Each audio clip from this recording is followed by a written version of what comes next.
Olá, pessoal, boa noite, tudo bem? Meu nome é Giovanni Soares, sou professor de AE do Instituto Federal Baiano, Campus Brumado, e hoje nós vamos iniciar o nosso primeiro café inclusivo com o professor Jaderson Vasconcelos. O nosso professor convidado para fazermos esse diálogo tem um apelido muito carinhoso, que é o apelido de Ted.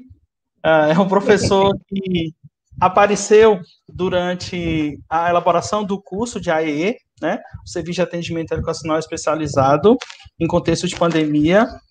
Ele entrou em contato conosco, já vem trabalhando, é um pesquisador da área e é um parceiro da nossa instituição. O interessante é que, durante a pandemia, no meio do caos, nós tivemos a oportunidade de crescimento, de expandir as nossas barreiras, né? Pelo menos tem esse lado positivo que nós conhecemos tanto o professor quanto também a nossa equipe de intérpretes presente com Fábio Reis, que está em outro estado. Nós temos a Márcia Soares e a Ramires fazendo parte aqui, que vai entrar aqui agora. Oi, Márcia, tudo bem? Ramires, a nossa equipe. Praticamente cada um de nós estamos em um lugar diferente. Eu estou em outra cidade. Márcia e Ramires estão na cidade de Brumado, que é do próprio campus IFBA Bahia. E nós vamos dar início de hoje o diálogo com um tema pertinente sobre um tópico interessante, que é exatamente a questão do intérprete, né? Da posição do intérprete. Mas, a priori, vou fazer a minha audiodescrição. Vou até levantar o óculos aqui. Como eu já tinha dito, meu nome é Giovanni Soares. Sou pardo, com cabelo cortado quase raspado, cortado curtinho, tenho muita barba, né? Tenho os olhos castanhos, hoje está mais castanho escuro. Geralmente eu utilizo lentes de contato para facilitar a visão. Estou com a camisa preta com desenho de uma águia e estou com óculos também, com fone de ouvido. Na minha frente está o computador e a mesa, e atrás de mim está a parede branca. Deixa eu só dar uma olhada aqui no chat rapidinho. Nós temos pessoas de Brumado, de São Paulo, de Feira de Santana, Miracatu, São Paulo, deixa eu ver mais. Colocou Ibiaçucê, tem muita gente de Ibiaçucê no curso, fico muito feliz. Pessoal de Ibiaçucê presente. Quer ver mais quem colocou aqui? Guajeru é uma cidade que eu gostaria de conhecer, tem muitos inscritos também. Então, vou passar agora para o professor Ted, o professor Jaderson, para ele se apresentar, para a gente começar hoje o nosso primeiro café inclusivo. Tudo bom, Ted? Tudo bem, professor Giovanni. Primeiramente, boa noite. Agradecer a equipe dos intérpretes, Fábio, Raimires, Márcia, a equipe que está nos bastidores, né, que estão organizando a live. Agradecer o convite feito. Sinto muito honrado, porque, como o professor mesmo falou, fizemos contato ainda no contexto do outro curso que a UF fez, e a gente foi trabalhando, conversando. Bahia é uma terra que eu adoro e, se Deus quiser, ainda vou voltar assim que essa pandemia acabar. Mas muito honrado pelo convite, né? Como dito, meu nome é Jaderson Vasconcelos, sou pedagogo bilíngue formado pelo Instituto Nacional de Educação de Surdos aqui no Rio. Sou tradutor e intérprete de Libras com 16 anos de experiência, estou indo agora para 17. Estou saindo um pouco da área de atuação, indo mais para a pesquisa. Sou atualmente servidor público da Prefeitura Municipal de Angra dos Reis, que fica aqui no sul do estado do Rio, e professor de Libras do Senac RJ. Posso começar, professor? Ok, obrigado. Apresentação agora. Vou esperar a apresentação.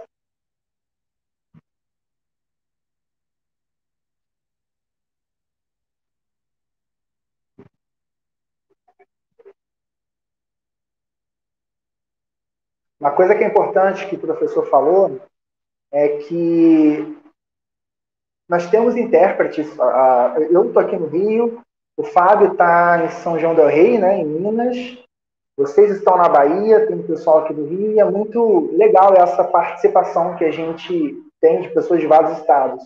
A pandemia ela foi muito ruim por um lado, porém ela permitiu esse contato, essa conversa. Pedir para pode passar o próximo slide, isso aí eu já me apresentei. Quando o professor fez o convite, eu pensei num tema que a gente pudesse abordar. Como a minha área de pesquisa é a tradução e interpretação, principalmente voltada para a área educacional, eu pensei justamente no tema, o tradutor e intérprete de Libras, conhecendo o passado para entender o presente. Mas aí eu posso me perguntar, por que o intérprete tem que conhecer o passado da sua profissão? Ora, se você não conhece a sua profissão, se você não conhece como ela surgiu, você não vai ter argumentos para você exercer uma função, um papel melhor. Você não vai ter argumentos para defender a sua profissão, para continuar galgando espaço. Tá? Pode passar o próximo, por favor. Bem, quando a gente fala de interpretação, a gente tem que primeiro entender que a interpretação em Libras, ela surgiu bem recente, na verdade em língua de sinais, bem recente, mas os intérpretes, né, intérpretes e tradutores, eles já atuam há muitos anos. Tá? Você tem no Egito Antigo os hieróglifos, nós temos na Grécia, nós temos nos povos antigos, persas, romanos. Então, assim, há muitos anos, milhares de anos, o tradutor, ele atua. Tá? Pode passar, por favor. Nisso, a gente tem que parar e pensar em algumas traduções conhecidas. Quais foram as traduções mais conhecidas que, durante a pesquisa, a gente acaba descobrindo? Foram as traduções da Bíblia. Tá? Nós tínhamos a Bíblia em hebraico e foi traduzida primeiramente para o grego. Tá? Essa Bíblia ela foi chamada de Septuaginta.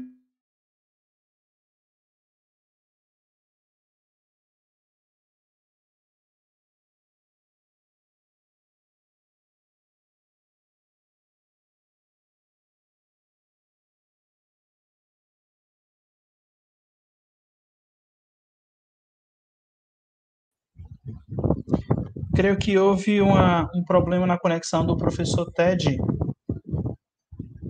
Vamos só aguardar só um pouquinho, tudo bem? Estou vendo aqui que no chat tem o pessoal aqui que mandou mensagem, de Maitinga, tem Viviane de Guanabi, a Vânia de Jataí, Goiás, deixa eu ver mais, Maitinga, Feira, Ibiaçucê de novo, Cláudia, do Paraná, Uruçuca, de novo Maitinga. O áudio deu um probleminha aqui, deixa eu ver com quem eu estou conversando. Boa noite, Mila, Heloísa Helena, de Santarém, Pará. Nós temos um intérprete também do Pará. Nós tivemos a sorte de montar uma equipe praticamente de quase todos os estados do país para formar esse curso. O curso de AEE, né, do Serviço de Atendimento Educacional Especializado em contexto de pandemia, a priori ele foi focado apenas para 40 cidades do estado da Bahia.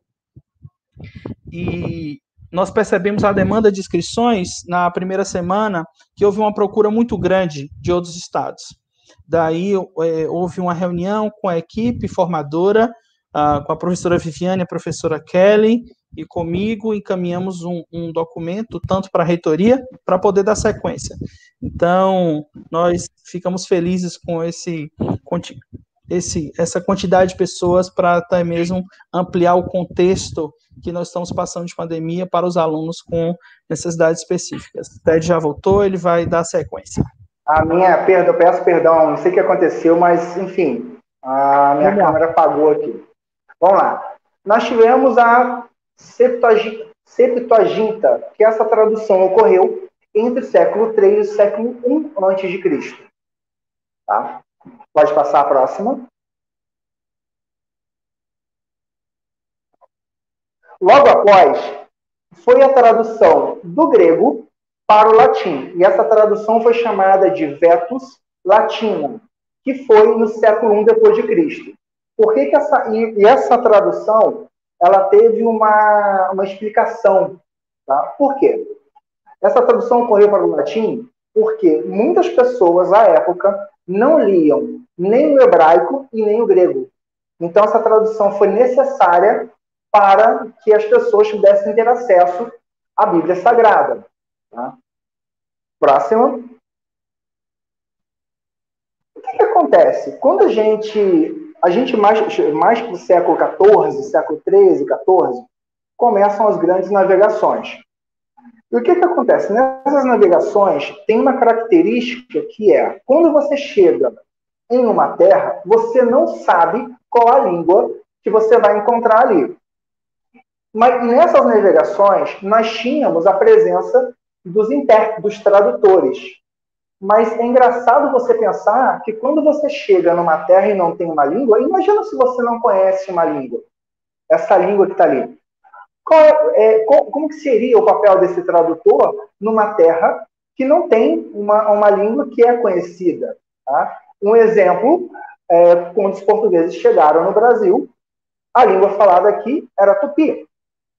Tá? Então, como que os portugueses se comunicavam? Esse tradutor, como se comunicava? Tá? Então, nessas navegações, na história do mundo, o tradutor ele veio durante uma trajetória, fazendo o seu papel, trabalhando, logicamente, sem ter uma formação, né, fazia uma tradução por si, como aconteceu com a Bíblia, como os tradutores das navegações faziam. Né? Próximo, pode passar. Aí agora a gente tem um personagem que é muito famoso na história, que é Martinho Lutero. Martinho Lutero, alemão, ele era um monge, e ele, por questões religiosas, ele discordava de certas questões da Igreja Católica. E o que ele fez? Ele foi a primeira pessoa a traduzir a Bíblia, que à época era do latim, para o alemão. Vocês estão vendo aí, essa é uma imagem ilustrativa da primeira Bíblia. Tá? Inclusive, eu vou pedir desculpa, eu esqueci de me audiodescrever. Tá? Vou fazer agora. Mil perdões, gente, que está assistindo. Tá? Eu sou branco, rosto fino, estou usando fone de ouvido branco, uso óculos com armação escura, camisa preta de gola, com uma logomarca que é um J e um V preto e cinza, e ao fundo eu estou com chroma key laranja. Tá? Mil perdões por ter esquecido. Tá? E sou caucasiano. Voltando aqui, então Martinho Lutero ele foi o primeiro a fazer a tradução da Bíblia do latim para o alemão. Próximo. Pode passar. Chegamos no momento que, assim, eu gosto quando eu venho falar de tradução, interpretação, todo mundo, quando fala de Libras, aborda o Congresso de Milão, que ocorreu em 1880. Ora, o Congresso de Milão aconteceu lá na Itália, proibiu a língua de sinais no mundo, e os surdos tiveram as mãos amarradas, e os surdos sofreram, e os surdos isso, os surdos aquilo.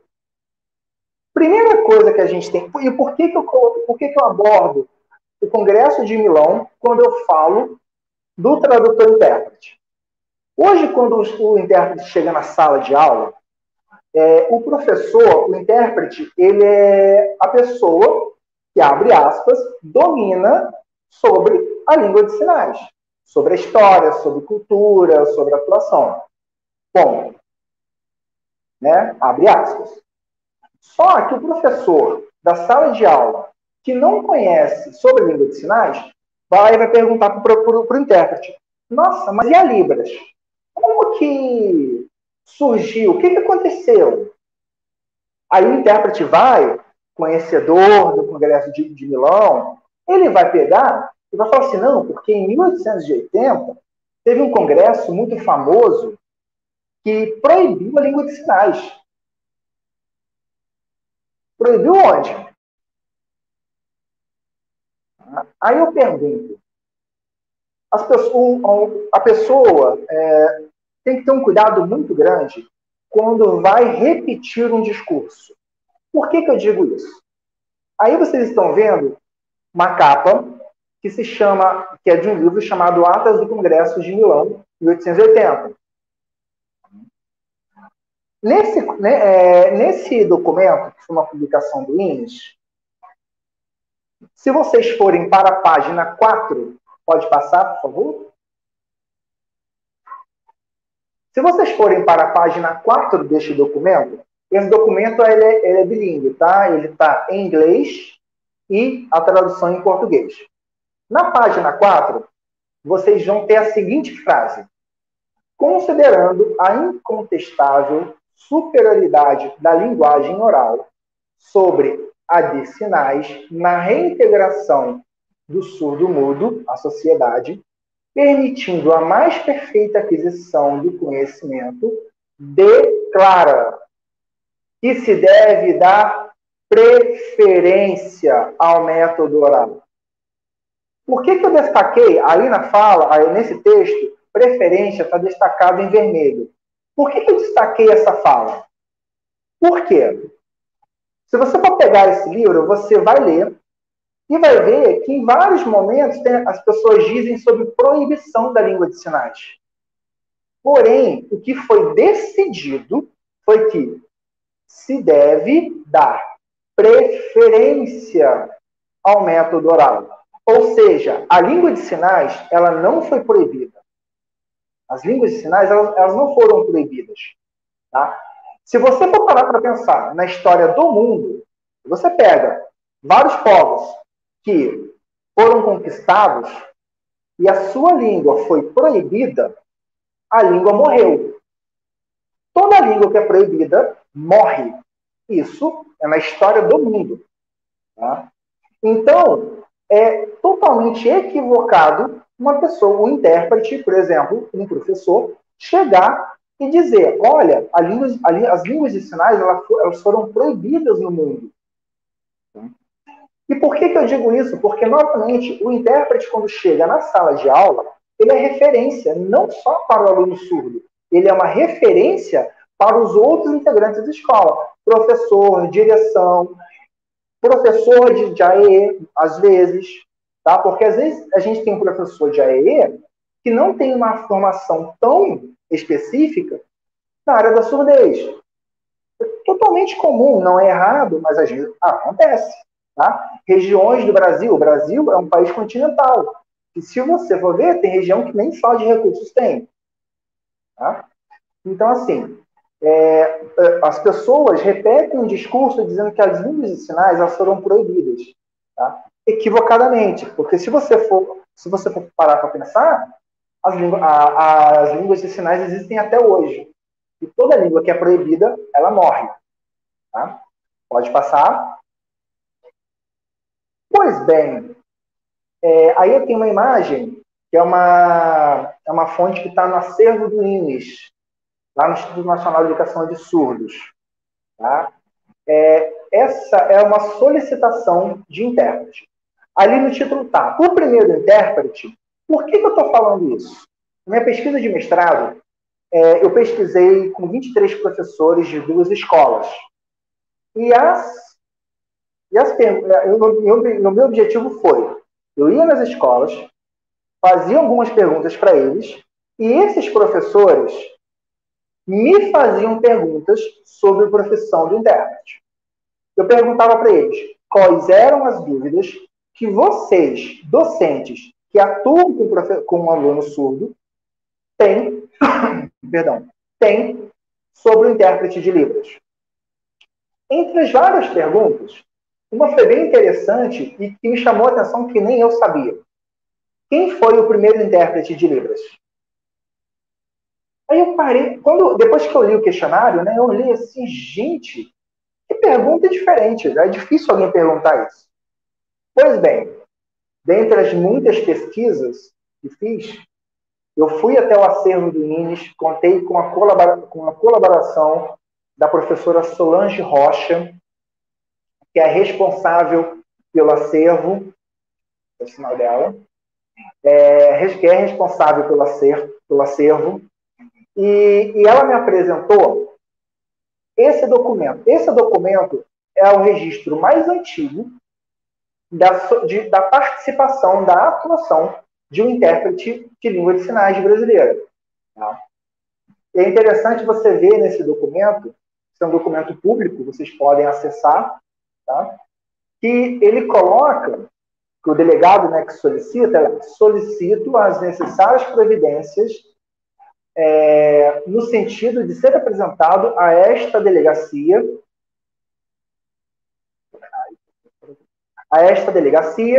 um dos empregados deste estabelecimento. Amanhã, olha só o fato, olha só o que ele fala, um dos empregados. Tá? Eles não citam o intérprete, eles citam um dos empregados. Tá? Pode passar o próximo. Passando de 1808, acontece um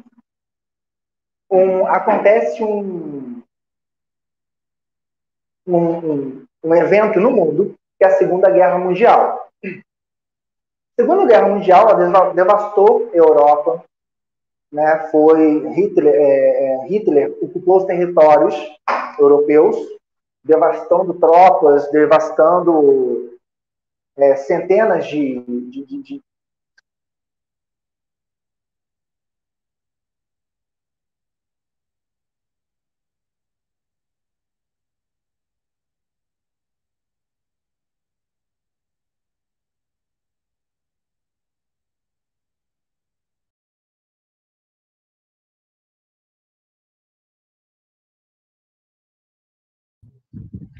Creio que teve outro probleminha na conexão do professor Ted. É isso? Eu vou aproveitar enquanto. Aí, ele está voltando.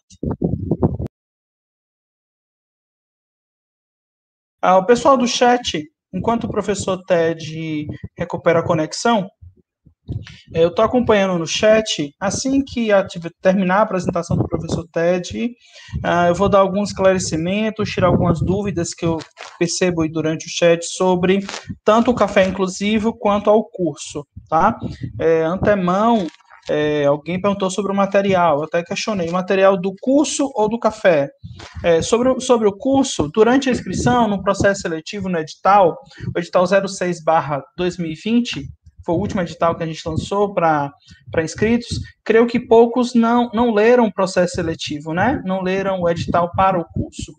Exigia que os candidatos tivessem contas de e-mail para poder se inscrever. Como são 1.000 vagas, muitas pessoas fizeram contas externas, como contas institucionais dos seus órgãos onde trabalham, Hotmail, Yahoo e assim por diante.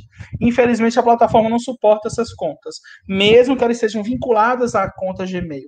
Precisa ser Gmail. Por isso, houve esse atraso. Uns receberam, outros não.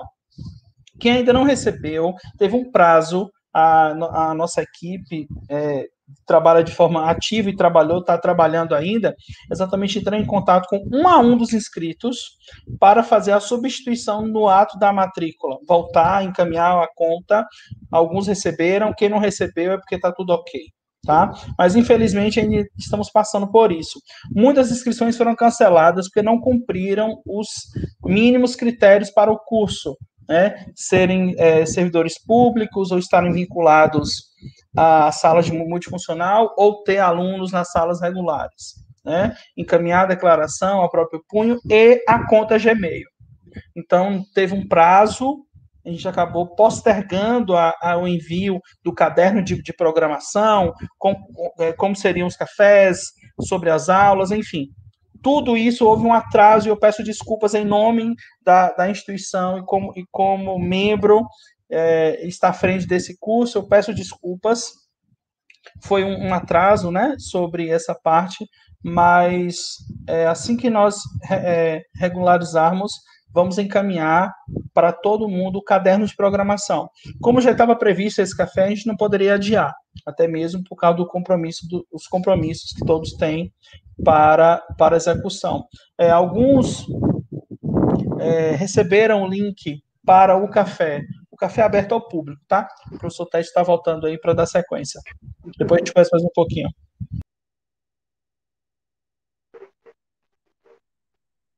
Meus queridos, mil perdões. Estão me ouvindo? Alô, estão me ouvindo? Estão me ouvindo? Estão me ouvindo? Ok. Estão me ouvindo? Tá. Ok. Então, assim, mil perdões aí pela conexão, é que hoje choveu por aqui e, enfim, a internet está bem complicada. Vamos lá. Então, acontece o julgamento de Nuremberg. O julgamento de Nuremberg, ele é após a Segunda Guerra e ele tem, as tropas aliadas capturam os nazistas, né, e seus compatriotas, e ocorre, a partir de 1945, o julgamento de Nuremberg. Vocês estão vendo aí uma foto que tem uma pessoa usando, duas pessoas sentadas, e uma delas está usando um fone de ouvido. Por que isso? Esse julgamento, ele teve a presença de 4 idiomas: inglês, francês, alemão e russo. Antigamente, as traduções ocorriam de maneira consecutiva. O que é uma tradução consecutiva? Tá? É quando uma pessoa fala, o tradutor espera o término, e então ele vai e faz a tradução. Só que no julgamento de Nuremberg eram 4 línguas. Imagina uma pessoa dando o seu depoimento. Ela fala, aí uma pessoa vai, um tradutor, passa para o inglês. Aí o tradutor passa para o francês. Outro tradutor passa para o alemão. Outro tradutor passa para o russo. Você imagina quanto tempo seria a duração desse julgamento? Então, mediante a isso, foi necessária a tradução simultânea. Tá? Então, começou a partir daí. Próximo.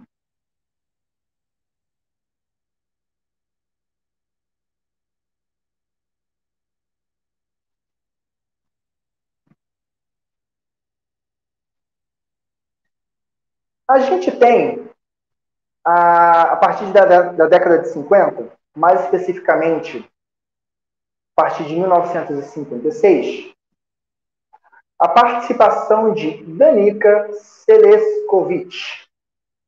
Essa mulher que está aí na tela, que é uma foto antiga, uma mulher branca, de cabelos, creio, loiros. Danica, ela estudou na Universidade Sorbonne. E qual é a importância dela em relação à tradução no mundo?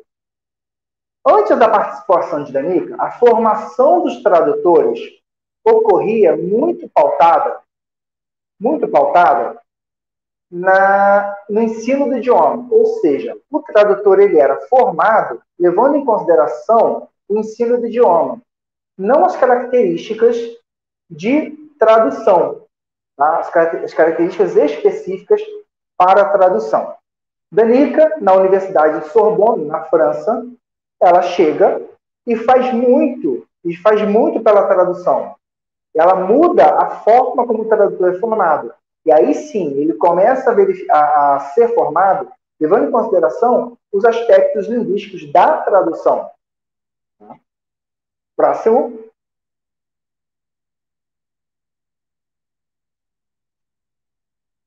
No Brasil, tudo passa, 1956, né, a gente tem ali o término do método da filosofia de ensino oralista.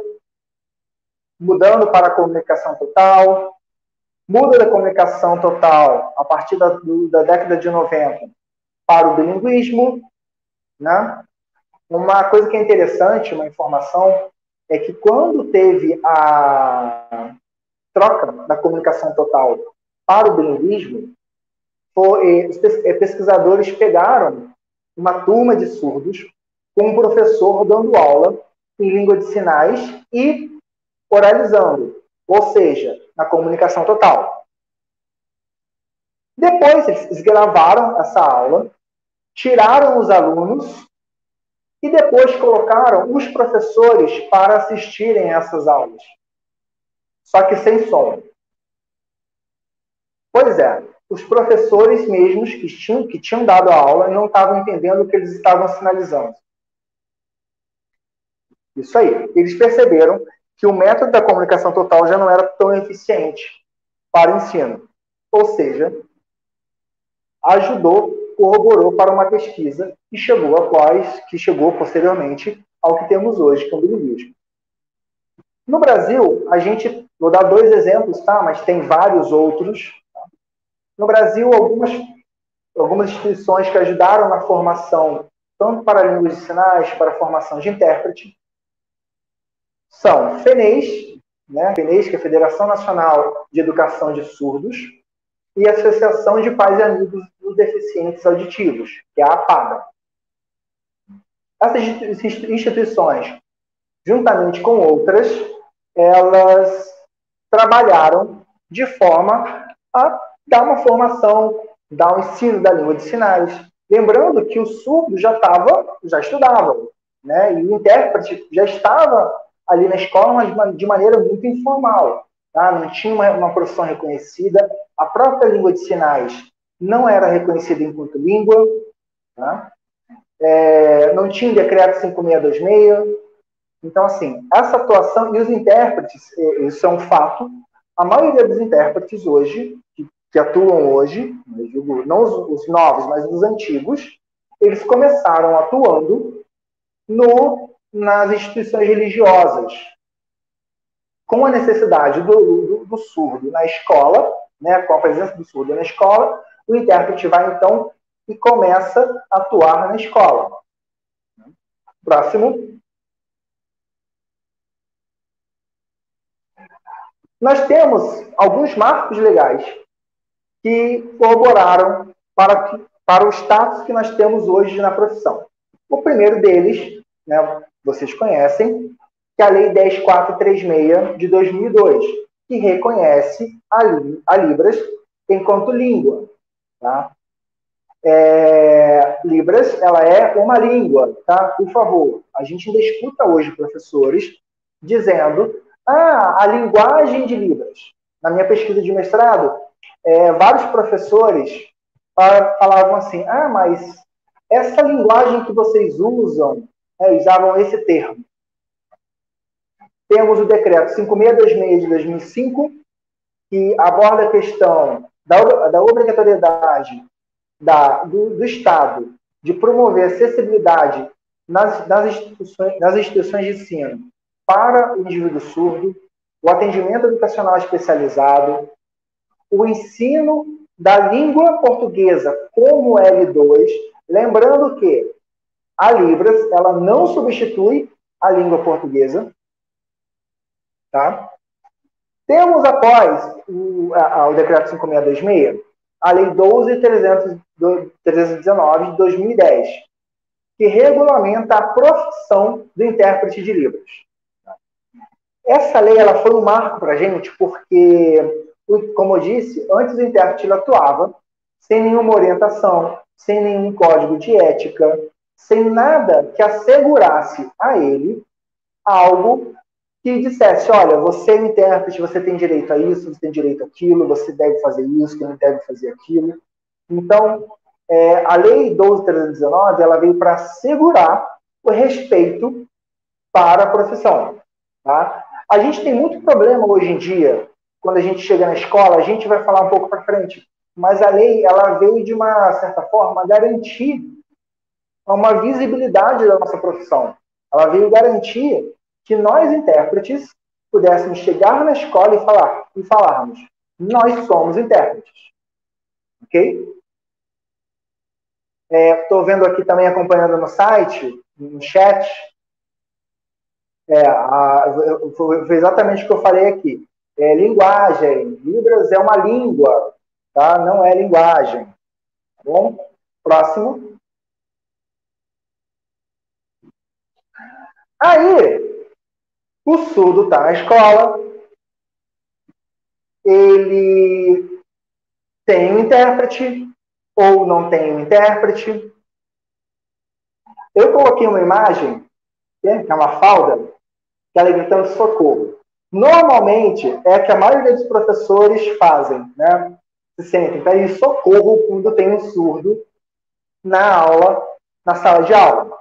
Pelo amor de Deus, como que eu vou trabalhar com esse surdo? O que que eu vou fazer? Como que eu vou fazer? Ai, meu Deus, não tem intérprete de Libras, e agora? Tá? Antes da gente responder o que fazer e como fazer, a gente tem que pensar o seguinte: uma escola ela é composta por gestão e pelos professores. Temos os funcionários, os colaboradores, uns são terceirizados em alguns municípios, alguns são concursados. Temos prestadores de serviços. Uma escola por si só não se firma somente com a ação do professor. No curso, temos muitos gestantes. Gestantes não, se tiver, ok. Muitos gestores. Tá? Perdão a falar gestante, aqui eu fui pai recentemente, então a palavra ainda está... Nós temos muitos gestores no curso. E é muito importante lembrar o papel do gestor na atuação do professor e na atuação do professor e do intérprete. Tá? Porque, às vezes, acontece, né, muitas das vezes, o professor chegar em sala de aula e nem saber que tem um aluno surdo. Ou então, ele sabe que tem aluno surdo e a gestão não apoia ações que o professor faz. Tá? Estou dando exemplos. Tá? Eu estou há 16 anos, indo para 17 anos, e tenho acompanhado bem isso. Tá? As coisas, graças a Deus, mudaram agora. Mas eu tenho um aluno surdo em sala de aula. O que eu vou fazer? Primeira coisa que você tem que fazer, que entender também é que o aluno, o surdo, nenhum surdo é igual ao outro. Ponto. Nenhum surdo é igual ao outro. Nós temos surdos que são filhos de pais ouvintes que não sabem língua de sinais, que é a grande maioria, tá? Nós temos surdos que são filhos de pais surdos que não tiveram um aprendizado da língua portuguesa de uma maneira, abre aspas, correta, tá? Adequada para questões da surdez. Nós temos surdos que são filhos de pai surdo, mãe ouvinte, ou vice-versa. E temos o surdo que é filho de pai surdo e mãe ouvinte que é sinalizante. Tá? Vou dar um exemplo. O meu filho, eu sou casado com uma surda, o meu filho é ouvinte. Tá? O meu filho ele vai ter a aquisição de duas línguas, a língua de sinais e a língua oral, que é o português. Tá? Mas esse aluno surdo chega na sala de aula, o que eu vou fazer? Primeiro eu tenho que entender a característica desse meu aluno, né? Para isso tem a amnese, que é o documento que a escola faz para identificar quem é o aluno. Depois que eu fiz li essa amnese, procurei a gestão, né? A gestão foi participativa comigo, e eu fiquei sabendo de tudo, das questões relacionadas ao aluno. Eu vou tentar procurar, primeiro conhecer diretamente aquele meu aluno. Ah, mas eu não tenho intérprete. Pois é, infelizmente é uma realidade que a gente vive, mas a gente tem que entender, que a gente tem que dar um jeito de se comunicar com esse meu aluno surdo. Aí, ok, eu tenho um intérprete. Como que eu vou fazer para ensinar esse meu aluno? Aí, normalmente, as pessoas falam assim, eu vou adaptar vou preparar uma atividade e vou adaptar essa atividade para o aluno surdo. Não, não é assim. Você não se adapta a uma atividade para o aluno surdo. Você prepara uma atividade pensando nas características desse aluno surdo, que são português como L2, o visual, o surdo, a Libras, é uma língua gesto-visual. Então, eu tenho que usar imagens para auxiliar o aprendizado do aluno surdo. Mas aí, eu acabei de falar da imagem, mas aí a gente pega provas, por exemplo, que tem um texto e tem um carro. Aí o texto fala sobre o carro. Uma imagem solta, sem contexto, não é nada para o surdo. Ela é apenas decorativa. Eu vou dar um exemplo do português. Temos muitos, provavelmente, né, temos professores de português no curso. O professor, o processo de ensino-aprendizagem do curso, do surdo, ele é dividido em 3 fases: pré-leitura, leitura e produção. O que é a pré-leitura? Eu vou pegar esse texto e vamos supor que o texto fale sobre a natureza. Sobre a natureza. Floresta. Aí eu vou trabalhar. Que elementos estão na natureza? Fauna, flora. Eu tenho rio. Poxa, e no rio eu tenho o quê? Eu tenho os peixes. Eu tenho outros animais que nadam. Por exemplo, a cobra. Tem cobras que também nadam. Então, eu vou pegar esses elementos que estão e vou apresentar para o surdo de uma maneira visual. Tá? Depois, esse surdo vai ler esse texto junto com o professor. E depois ele produz um texto. Poxa, professor, dá muito trabalho. Pois é, dá muito trabalho. Por exemplo, se um aluno ouvinte precisa de 5 atividades para fazer, por exemplo, trabalhar adjetivos, para aprender sobre adjetivos. Um surdo, ele precisa de 20. Mas eu vou dar 20 atividades, professor, para ele? Direto? Não vou dar 20 atividades para um aluno surdo. Claro que não vou dar 20. Dou 2 de um tema, mudo o tema. Depois, dou mais 2 atividades. Depois, mudo para outro tema. Porque senão também fica cansativo, né? Nós somos professores e sabemos disso. Então, a gente tem que pensar. É um mito, uma outra coisa, que é um mito muito grande. Mas o surdo ele tem dificuldade de aprender português. Quem falou que o surdo tem dificuldade de aprender português? Não tem dificuldade de aprender português. O que ocorre é que, infelizmente, a forma como é ensinada não é adequada. E esse intérprete? Quem é esse intérprete? Qual é o papel desse intérprete? Pode passar? Ok. O intérprete é o professor do surdo. É? Professor do surdo? Eu não sei não. O intérprete, ele é um profissional que, pela lei, não tem exigência dele ter uma formação pedagógica. Ele está em sala de aula.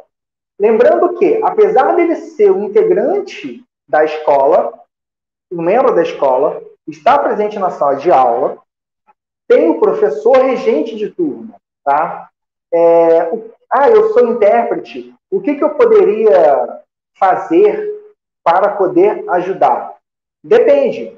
Você é intérprete, vai ter um professor que é regente de turma. Tem professor que realmente entende o professor como uma pessoa, Tem professor que entende intérprete como uma pessoa que vai tomar a vez dele.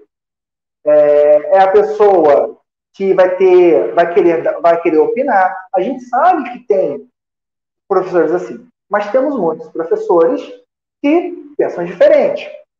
O intérprete, ele pode ajudar o professor, e aí é uma questão muito minha, ele deve ajudar o professor. Por exemplo, se o professor tiver uma dúvida em relação ao material, ele pode, o professor, chegar no intérprete e falar: intérprete, como que faz para poder preparar esse material aqui?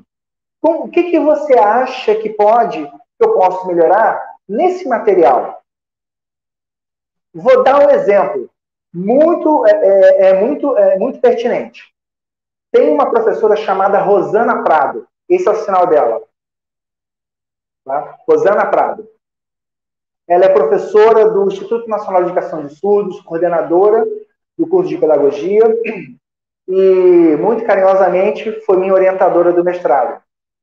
Ela trabalha com o ensino de português para surdos. Tem uma coisa chamada, depois eu posso, isso é tema para uma outra aula de 2, 3 horas, mas tem uma coisa chamada caixa de conceitos. O professor, ele pode ensinar o português para o surdo da seguinte maneira, ou outras questões históricas, por exemplo, né, usar uma interdisciplinaridade. Caixa de conceitos é literalmente uma caixa, tá? Uma caixa que o professor vai decorar, né? E a gente que é professor adora um EVA, adora uma cartolina colorida, né?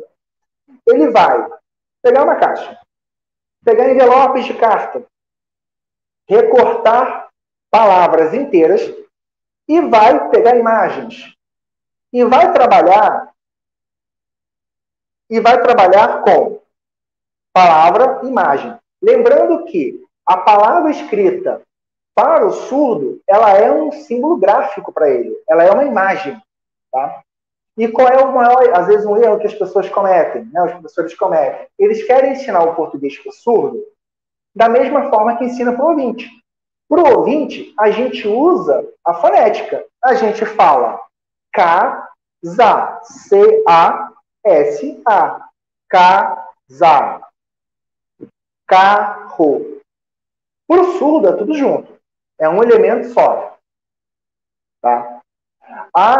Como que eu vou ensinar história para o surdo? Vamos voltar naquele elemento que foi utilizado sobre pré-leitura, leitura e produção. Como que eu vou ensinar história para um aluno surdo? Né? Eu vou pedir para o intérprete, posso passar um vídeo, pedir para o intérprete fazer uma tradução, uma interpretação daquele vídeo. Uma coisa que é muito interessante, só para deixar claro. Tradutor é uma coisa e intérprete é outra. O intérprete é tradutor? Sim, porém, são duas etapas diferentes. O que é a tradução? A tradução, eu tenho tempo para errar. Eu posso errar. Eu vou pegar aquele material, eu vou ler aquele material, vou fazer um estudo breve, tá? Para fazer um estudo dos termos. Por exemplo, os intérpretes que estão interpretando aqui hoje, eu passei para eles o meu material. Então, eles leram, pesquisaram, treinaram sinais. Naquele momento, eles podem errar. Na interpretação, não. É a vera, é agora. Então, vamos supor, se eu falo agora aqui, pneumo ultra silico vulcano caniótico. Olha a sacanagem que eu fiz com o intérprete. Ele já está rindo aí, poxa, sacanagem, né? A gente sabe que a gente que está nesses contextos, em várias palestras, tem termos que a gente não conhece. Então, nesse momento, a gente tem, aí, logicamente, na formação do intérprete, a gente tem umas estratégias quando acontece isso, tá? Desculpa, tá, Fábio? Do coração. Tá? Mas, então, eu tenho essas estratégias. Tá? Próximo. Então, quem é o intérprete educacional? Na minha pesquisa de mestrado, essa é uma citação que está na minha pesquisa. Depois, quem quiser, no final, tem o meu e-mail. Eu posso mandar a minha pesquisa de mestrado para vocês. Ou então, eu posso até disponibilizar para o professor Giovanni. Então, quem que é o intérprete educacional? O intérprete educacional, de acordo com uma citação, ele é, oficialmente, parte integrante do processo de acessibilidade da educação de indivíduo surdo. E uma coisa que é interessante é que, não que seja obrigatório, mas, como eu disse antes, é importante que o intérprete ele tenha uma formação pedagógica. Por que isso? Ele vai estar atuando na educação do surdo. Então, uma formação pedagógica para ele é de extrema importância. Não é obrigatória, porque a lei não exige, tá? Mas é importante que o intérprete tenha um mínimo de conhecimento pedagógico, tá? Próximo. Alguns questionamentos da minha pesquisa que foram feitos. Isso foram questionamentos dos professores, tá? Quem foi o primeiro intérprete de Libras e onde atuou? Isso eu respondi que foi em 1808, o primeiro registro, tá? Como surgiu a profissão? Como foi a história da profissão? Então, porque, e novamente, eu volto, por que o intérprete ele tem que saber essa história? Para ele entender, por exemplo, hoje o intérprete, o Fábio, a Raimires e a Márcia estão fazendo uma tradução simultânea. Mas, talvez em outros tempos, eles fariam uma tradução consecutiva. Né? Então, entender essa história, por exemplo, após a Segunda Guerra, o julgamento de Nuremberg passou a ser com uma tradução simultânea. Próximo.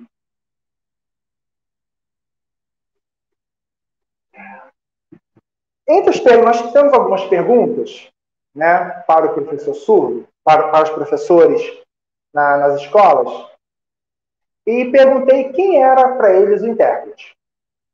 E tivemos algumas respostas. Acompanhar o surdo nos passos em que ele frequenta. É como se ele fosse uma ponte de comunicação. Gente, essa é mais comum. É como se fosse uma ponte de comunicação. O intérprete tem a função de auxiliar o aluno surdo. Isso é uma das respostas que os professores deram, tá? Durante a minha pesquisa. Então, de fato, o intérprete está lá para poder facilitar a comunicação, mas não significa que o professor não possa se comunicar com esse aluno. Tá? Ronice Quadros, aborda muito bem essa questão de quando o professor se comunica direto com o intérprete, com o aluno surdo, ele se sente muito melhor. Tá? Então, ele consegue se ver, ele consegue ver que o professor teve empatia. Então, ele não vai precisar de ninguém naquele momento. Óbvio que você saber uma língua não significa que você seja intérprete, tá? Porque hoje a gente tem muito intérprete, abre aspas, que estão na escola, que fizeram um curso de Libras, aí de 60 horas, aprenderam A de amor, B de baixinho, C de coração, e foram interpretar. É outra questão que a gente pode abordar em uma outra aula, mas tem a questão que simplesmente ocorre. Mas o professor, ele pode aprender. Como que ele pode aprender? Aí, de novo, papel da gestão. A gestão pode montar um projeto. Se eu tenho um intérprete na sala de aula, por que a gestão não chama esse intérprete e monta um projeto para ensino, talvez 30 minutinhos por dia, que seja, ou para esses professores, olha, professor, a gente vai montar, sei lá, num sábado de manhã, 2 sábados durante o mês, né? A gente sabe isso. Lembrando, o intérprete não é professor, ele é intérprete. Mas o que o intérprete pode fazer? Poxa, eu sou um intérprete, estou na sala de aula, eu estou vendo a dificuldade daquele meu aluno surdo. Eu estou vendo que o meu professor ele quer aprender Libras, mas ele não pode sair do seu horário de trabalho para poder fazer o curso pago, porque a prefeitura ou o Estado não vai liberar. Então, eu posso sim montar um projeto, tá? E ensinar Libras na escola. Eu co-oriento uma aluna chamada Sulamita. Ela, na escola dela, que ela trabalha, agora não na pandemia, mas ela ensina um projeto, ela tem um projeto que ensina todos os alunos da escola. Olha só que mágico. Os professores se comunicam com os alunos surdos, os alunos se comunicam, ouvintes se comunicam com os alunos surdos. Gente, isso é magnífico para o surdo, tá? Então, a gestão tem um papel muito, muito, muito importante nesse processo. Tá? O intérprete. Eu posso dar aula no lugar do professor? Não. Eu posso ensinar o surdo? Não. Quem ensina é o professor. O intérprete ele vai atuar de acordo com o que o professor vai fazer.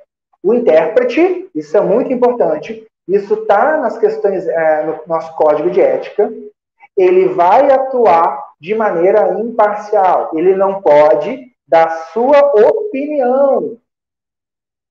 Mas ele pode, se o professor perguntar, ou se ele sentir que o professor está com dúvida, eu posso chegar no meu professor e falar, professor, você está precisando de alguma ajuda? Então, assim, a gente pode passar.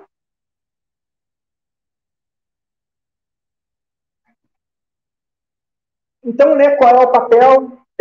Qual é o papel do intérprete na sala de aula? Então é isso.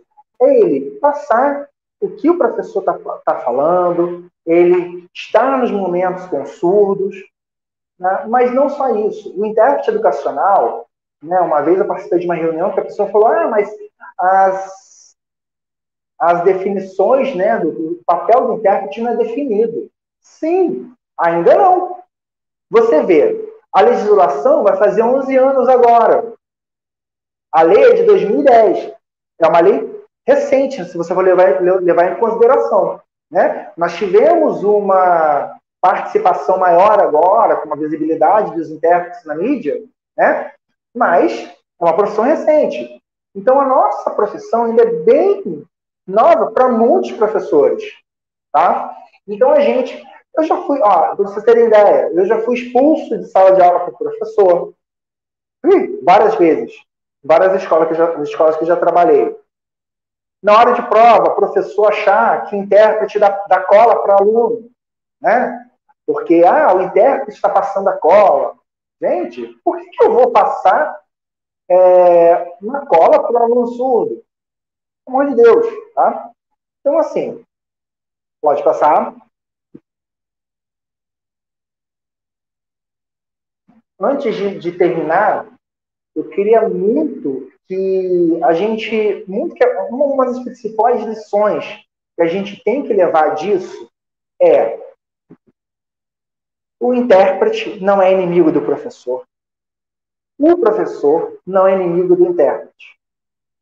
Se ambos trabalharem juntos, né, o intérprete, na sua humildade, dizer, olha, eu preciso de uma ajuda sua, professor. O que significa esse termo?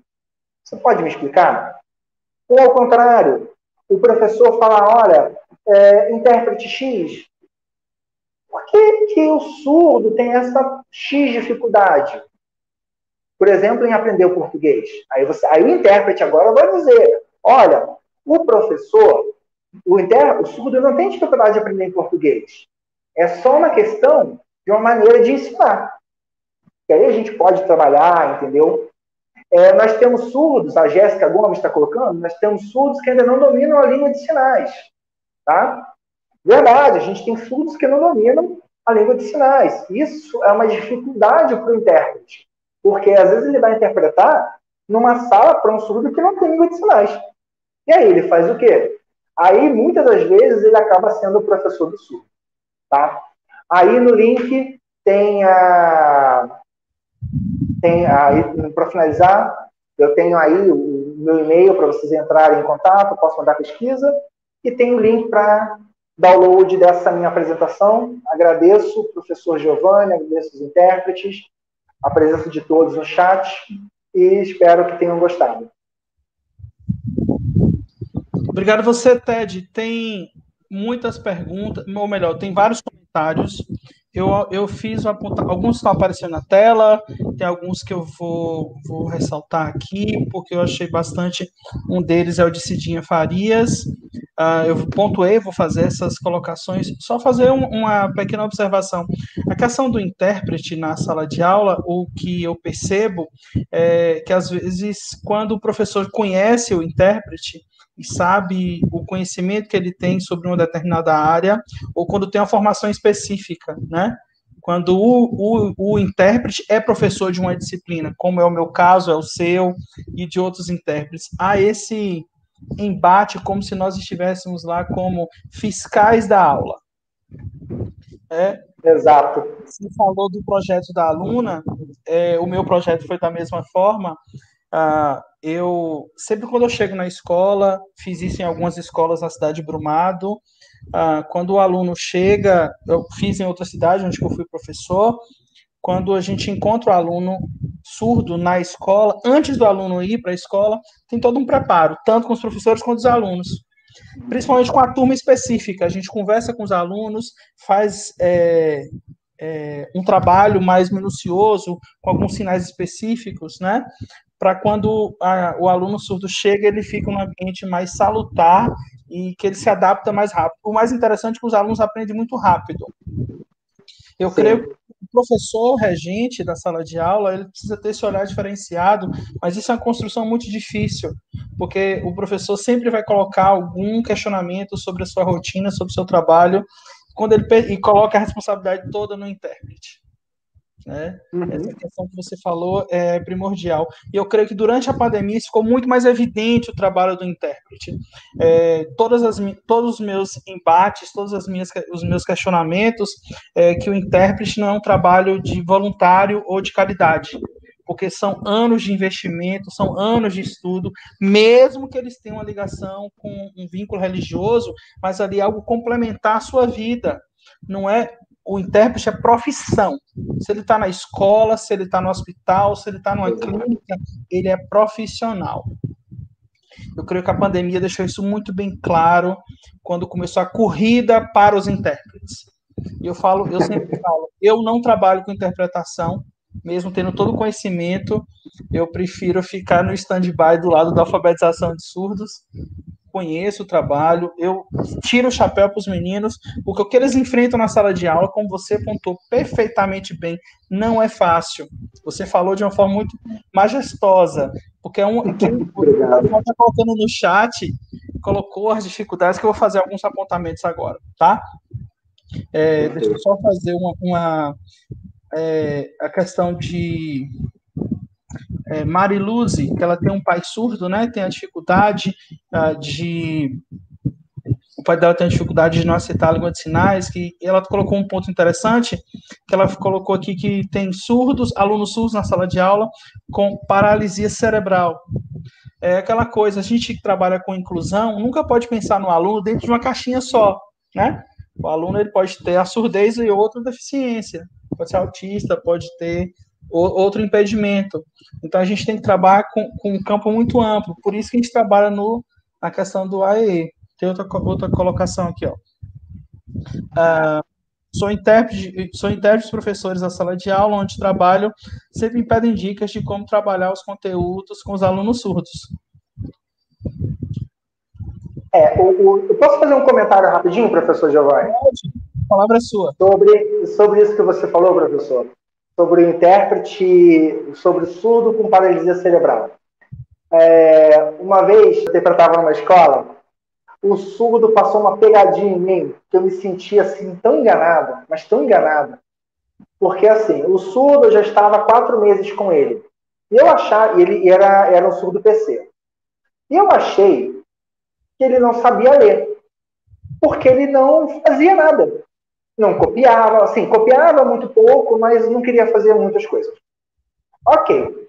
Aí, eu e o professor, nós montamos um pequeno projeto para poder trabalhar. Certo dia, estou sentado, saí para poder pegar meu café, voltei. Aí a professora estava passando palavras de sílabas no quadro. Aí colocou lá, casa, pato, e começou a colocar. Aí daqui a pouco, o surdo, paralisado, vai ler. Pato. Oi? Aí eu tomei um susto, eu falei, não, ele não está fazendo isso. Aí ele foi e leu todas as palavras. Aí eu vi que a estratégia que eu tinha que usar com ele era outra, não era mais alfabetização. Eu estava lá de amor, B de baixinho, C de coração, ele estava lendo. Então, assim, a gente se depara com surdos assim, muitas vezes. Então, assim, é fantástico. Isso que você falou é muito importante. A gente que é intérprete, a gente não tem que pensar só no surdo, que é apenas surdo. A gente pode encontrar o surdo autista, um surdo com múltiplas deficiências, o surdo que não verbaliza, o surdo que é autista que não verbaliza, vai fazer o quê? Eu não vou trabalhar com esse surdo? Não, a gente tem que trabalhar, é nosso papel. Tem uma pergunta na tela, você consegue ler? De Glean Vitor, nosso tutor. Sim, o professor falou que no Congresso de Milão não proibiu essa língua de sinais, e sim a preferência, mas surge a seguinte pergunta: se não proibiu, por que passou tanto tempo no método oral? Vamos lá. O Congresso de Milão ocorreu em um momento em que a Itália passava por vou chamar assim, de uma revitalização linguística. O que isso significa? A Itália passava por uma limpeza nos seus dialetos. Então, por exemplo, hoje, se você for na Itália, tem regiões que se falam um tipo de italiano que é um pouco mais puxado, tá? Antigamente, tinha uns dialetos dentro da própria língua italiana, assim como tem na língua portuguesa, temos as gírias, tá? Então, passou por abre aspas, uma limpeza linguística. Então, o Congresso de Milão, um dos objetivos foi fazer com que a língua italiana e a língua alemã, ela ficasse, abre aspas, limpa, tá? Iglian Vito, né? Iglian Vito, nome bonito, diferente, tá? Oi? O nosso tutor. Maravilha. Então, assim, ele não proibiu, o Congresso ele não proibiu, ele orientou, mas continuou-se usando o método oral por muito tempo por causa disso. Né? Eu posso, por exemplo, dizer que o intérprete, um exemplo, eu estou usando o fundo laranja. Vocês estão vendo que o fundo laranja. Eu posso dizer, por que eu estou usando o fundo laranja? Educacionalmente, aqui no Brasil não tem essas pesquisas ainda, mas em Portugal já tem. Que o fundo laranja, ele tem uma capacidade de chamar atenção para a língua de sinais muito maior do que o azul e o verde. Então, eu posso dizer que seria melhor que utilizasse laranja. Ele pode ser preferencial como laranja, mas vocês podem continuar usando o azul e o verde. Entendeu? Eu, por exemplo, eu gosto de usar o laranja quando eu vou dar uma palestra educacional ou quando eu estou interpretando em temas educacionais. Quando eu vou fazer algo que não é educacional, eu uso o azul ou uso o verde. Tá? Mas acho que eu consegui responder o Miguel. Tem uma pergunta aqui, tem a de Maria Conceição, mas antes de Maria Conceição, deixa eu só fazer uma... Estava lá no início do chat. A pergunta é de Cidinha Farias. Professor, me explica o ensino de surdos anaglosa. Você tem alguma dica? Então, primeiro a gente tem que entender o que é a glosa, tá? Quando você faz uma glosa, né? O surdo... Eu tenho uma frase, eu vou fazer uma glosa dessa frase. O significado de cada palavra. Tá? Eu vou pegar, vamos supor, um enunciado de uma... vamos supor que eu faço uma atividade. Eu tenho um enunciado. Copie o animal que rasteja. Eu poderia, por exemplo, só nessa frase, o que é copiar? O que é rastejar? Não existe... O surdo, quando ele usa a glosa, é muito difícil um surdo usar uma glosa, tá? Para o ensino. Normalmente é muito difícil. Eu quase não peguei na minha trajetória nesses anos todos um surdo que utilizasse a glosa para ensino. Tá? Mas quando acontece isso, você usar, acho que foi a Danusa ou Vanusa, que falou que é intérprete também, e falou que o professor pede umas dicas para ela. E teve alguém também que falou que usa a imagem sinal, palavra, né? Uma das dicas seria utilizar a glosa com a imagem, sempre utilizar a imagem. Lembrando que essa imagem tem que ser contextualizada, não adianta eu só jogar uma imagem e a imagem por si só, ela é só uma imagem decorativa. Eu tenho que contextualizar essa imagem na vida do surdo, tá? Normalmente eu utilizo, quando eu estava em sala de aula, usar a imagem, a glosa e algo da vida dele, algo que eu pudesse que tivesse no cotidiano dele, que facilita muito, tá? Perfeito. Tem outra aí de Maria Conceição, tá aí na tela, e tem uma de... deixa eu procurar aqui. Na sala de AES, será necessário atendimento em 3 níveis, é isso? De Libras, em Libras e em português, é isso? Não, olha só, não é isso. Na sala de aula, lembrando que o AEE ele é em contraturno, ele não pode ser no mesmo turno, ele é em contraturno. Tá? Na sala de aula, o professor vai trabalhar com ele o português como L2, ele vai ser avaliado como L2. Qual é o papel da sala de recursos? Tá? Ele dá um complemento ou uma suplementação para alguns casos específicos, como superdotação, por exemplo. Tá? Mas aqui no caso da surdez. O professor, ele vai trabalhar, o professor Jair, até o professor Giovanni pode até também falar bem melhor do que eu, porque ele é professor Jair. Tá? O professor Jair, ele vai trabalhar o conteúdo que o professor está dando em sala de aula, ou um complemento de conteúdo, não tem problema, mas levando em consideração os aspectos da cultura surda, em Libras. E o surdo que não sabe Libras, o professor de AE pode ensinar Libras? Claro que pode. Ele está ali. Mas o professor de AE não sabe Libras direito. Mas se ele souber o mínimo, mas aí é o que eu já peguei muito professor assim. Eu não sei Libras. E fica a vida inteira sem saber Libras. Na sala de AE. Olha só o local que eu estou numa sala de recursos multifuncionais. Eu sei que a qualquer momento pode brotar um surdo na minha sala. E eu vou ficar a vida inteira sem saber Libras? Eu não preciso ser fluente, eu não preciso ser intérprete. Mas eu tenho que saber o mínimo para poder atender aquele aluno. Então, eu vou fazer o atendimento com aquele aluno surdo, em língua de sinais, se ele tiver língua de sinais. Se ele não tiver língua de sinais, eu vou trabalhar junto com o professor, porque o atendimento de sala de recursos, ele não é separado. Ele é junto com o professor regente. Não adianta o professor regente ensinar algo e o professor de sala de recursos ensinar outra coisa diferente. Tá? Então tem que ser um trabalho em conjunto, sempre um trabalho em conjunto. Professor de regente, professor de sala de recursos, professor intérprete, professor de sala de recursos, intérprete. Tá? Acho que eu respondi. Acho que o professor Giovanni pode até abordar melhor. Assim, só acrescentando um pouquinho, é possível, não exatamente esses 3 níveis, mas isso depende muito do como o aluno chega até a sala de atendimento. A gente tem que conhecer o histórico dele escolar e também o histórico dele familiar para a gente poder entender como fazer as adaptações do material da escola junto com o professor regente e o aprendizado dele em língua de sinais. Qual o nível que ele sabe? Aí a gente vamos procurar elaborar essas atividades para dirimir a dificuldade dele com o professor intérprete ou com o intérprete, ou na sala de aula. Então a gente pode, praticamente uma mesclagem de tudo. Então cada aluno é uma situação.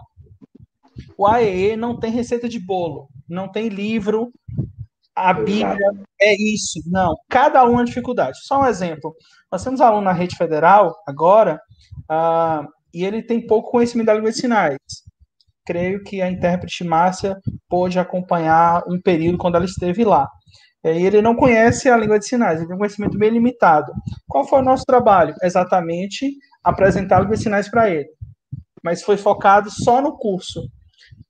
O trabalho, o conhecimento, a fluência dele foi através junto com a professora de Libras. Então nós fazíamos um trabalho de parceria.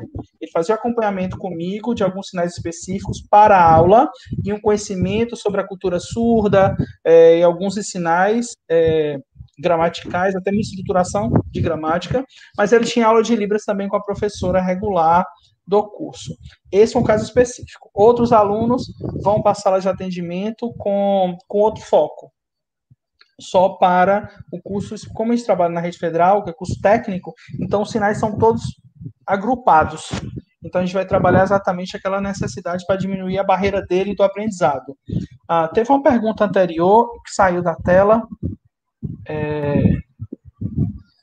eu me perdi, mas o aluno da sala bilíngue tem direito a frequentar o AE? Boa pergunta. Boa pergunta. Você começa. Vamos lá. O que é uma classe bilíngue? Vamos lá, o que é uma classe bilíngue? Uma classe bilíngue é onde o aluno surdo, né, ele tem a sua aula em língua de sinais, com um professor que é bilíngue. Mas ele tem direito a frequentar sala de recursos? Sim. Legalmente ele tem direito. Porque a sala de recursos, ela é um espaço em que as dificuldades do aluno, né, que são apresentadas durante a aula, não estou dizendo, não é que o professor regente não sabe ensinar, não é isso, tá? Nós temos aluno, dando um exemplo, vamos sair do aluno surdo. Aluno ouvinte. O aluno ouvinte. O professor vai dar aula. O aluno ouvinte não vai fazer a aula de reforço com o professor, com o explicador particular? Então, a sala de recursos, ela também é um local que o aluno surdo, mesmo estando em classe bilíngue, eu não vejo uma impossibilidade. Ele pode frequentar a sala, né, porque é um complemento, né, ou um suplemento. Se for um aluno, não é superdotado, se for um aluno que tem vários alunos surdos que são superdotados, tá? Se tem um aluno surdo que é superdotado, a sala de recursos, que é o AE, é o local onde ele vai ter a complementação. Tá? É o suplemento ali para ele. Exato. Ou até mesmo quando você tem um aluno em sala bilíngue, ele não acompanha o nível, ele não tem um nível linguístico da turma. Exato. Acontece então, muito, né? Aquilo que eu tenho vários surdos. Eu tenho surdo que chega na escola que é totalmente fluente, que é o surdo com filhos, que é o surdo que é filho de pais surdos, né? Que são talisantes, e tem aquele surdo que chega e fica quietinho, e às vezes nem o professor sabe que ele é surdo, só acha que ele é tímido mesmo, né?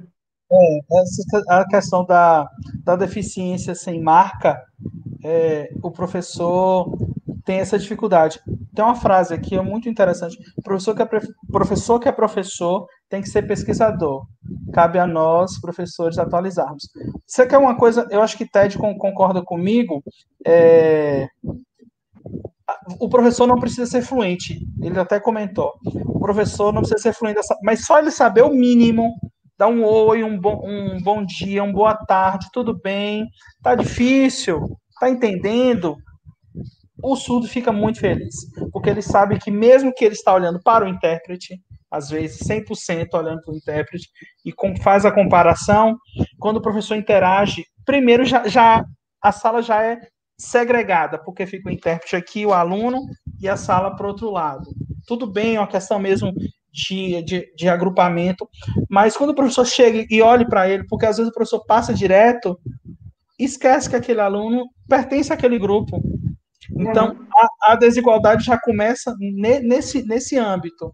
O professor tendo esse mínimo de contato com a língua de sinais, até mesmo de perguntar ao intérprete, de interagir com o intérprete, de dar uma pausa para perguntar se está entendendo, mas não é perguntar olhando para o intérprete, é perguntar olhando para o aluno, que é ele que está com a dúvida.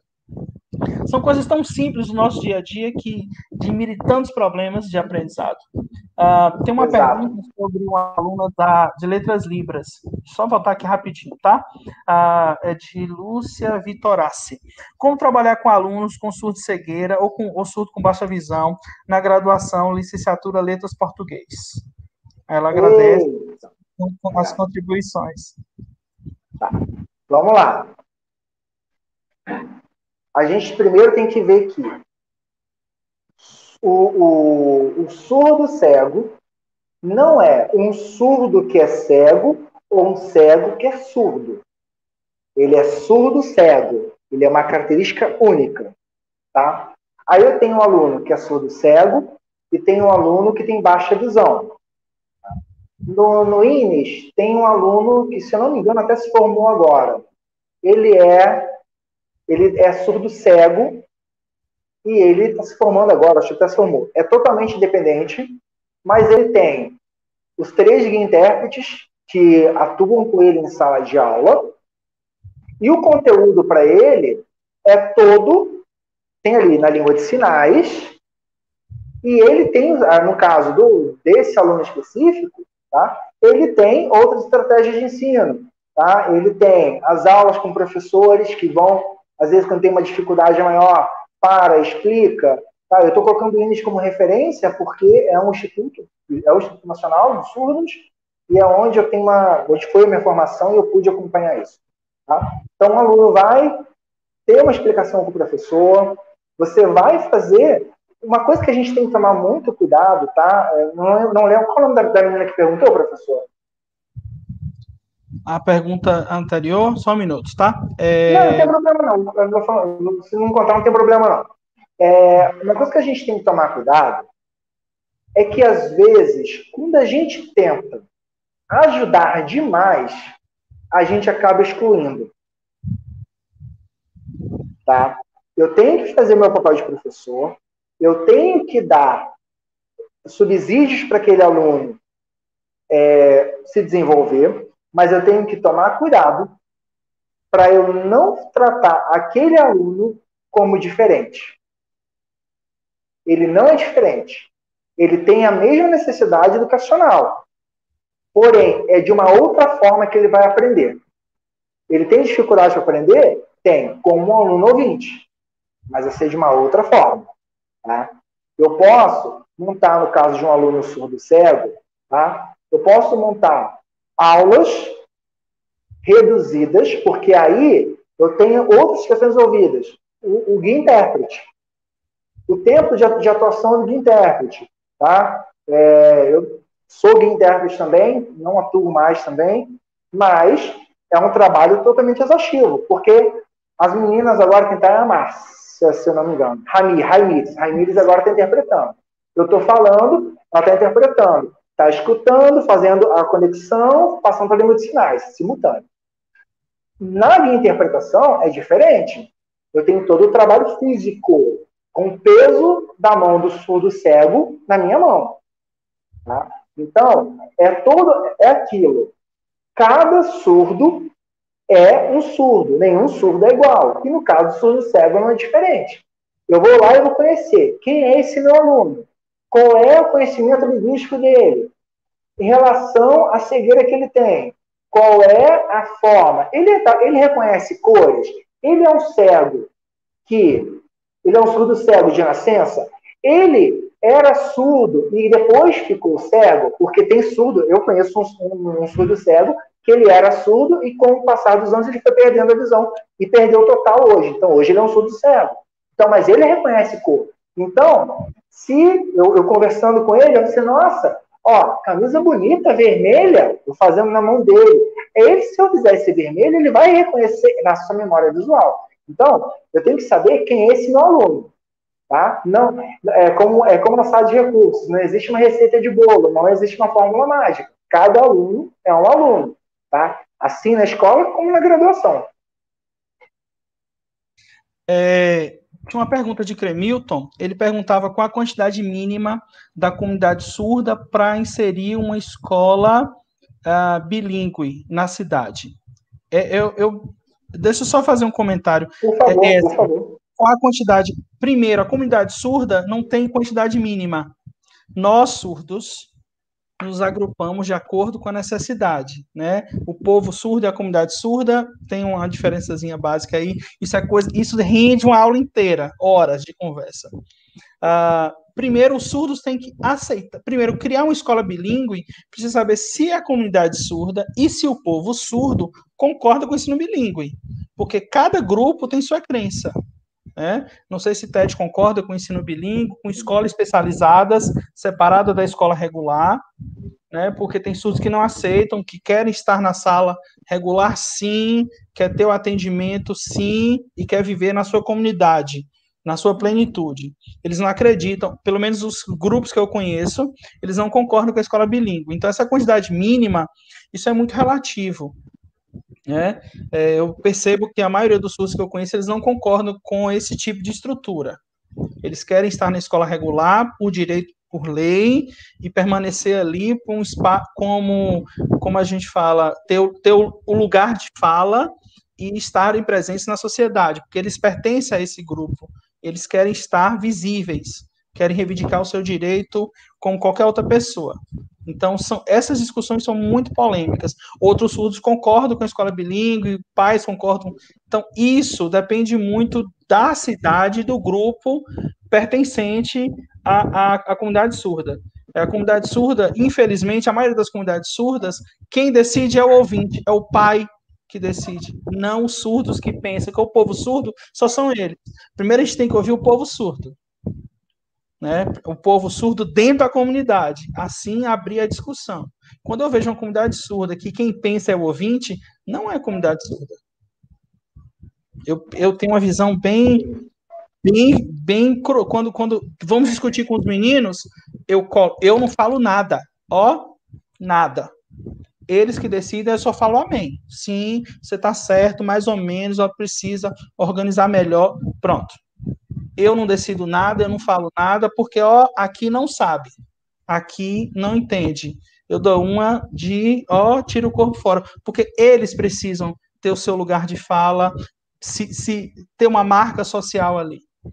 Então, é eles que têm que decidir, não somos nós que tomamos as decisões.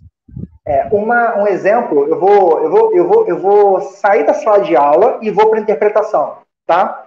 Uma coisa que a minha empresa, a gente faz muito evento pelo Brasil. Já fiz aí na Bahia, teatro, fiz aí para o norte, fiz para o sul. E uma das minhas funcionárias do sul falou assim que eu entrei em contato, assim, fiz o contrato, ela, nossa, que legal, vai ter um show aqui acessível em Libras. Legal, porque aqui no Rio, região Sudeste, São Paulo, Minas, Rio, a gente está acostumado. Tem show, tem intérprete. Tem teatro, tem intérprete. Aí eu me espantei com a fala dela e eu perguntei, mas por quê? Aí ela, não, porque os surdos aqui não se identificam com música. Ok. Tem surdo que não se identifica. Ponto. Mas tem surdo que se identifica. Ok. Aí volta a questão da sala bilíngue. O mínimo para criar. Exatamente, maravilhosamente bem. Tá? Eu penso o seguinte, eu tento me colocar no lugar do surdo, tá? Logicamente que eu não posso ter a fala de um surdo porque eu não sou. Mesmo sendo casado com uma surda, eu não sou surdo, eu não posso falar por eles, tá? Mas eu tento me colocar, tá? Uma sala bilíngue. Vamos supor que eu não conhecesse o que é uma sala bilíngue. Mas o que o surdo, como ele quer aprender? Ele quer aprender numa sala inclusiva? Ele quer aprender numa sala bilíngue? Ok. Né? Muita gente, que é um assunto mega polêmico, né? É o novo PNE, né? Eita, esse novo projeto. Vamos marcar só o dia só para falar da gente, vai dar horas para a gente falar isso. Mas, enfim, que é mega polêmico, o que o surdo pensa? Eu não vejo, tá? É uma opinião muito minha, tá? Eu não vejo problema do surdo que quer ir para a sala inclusiva, fica na sala inclusiva, com o intérprete. Ele não vai deixar de ser surdo. Ele não vai deixar de estar na comunidade surda, né? Por causa disso.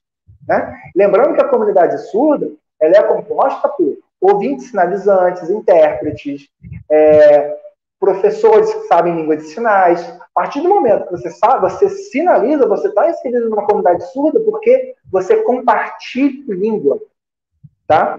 Então, assim, é polêmico. Dá uma aula de umas 2, 3 horas, se não for mais.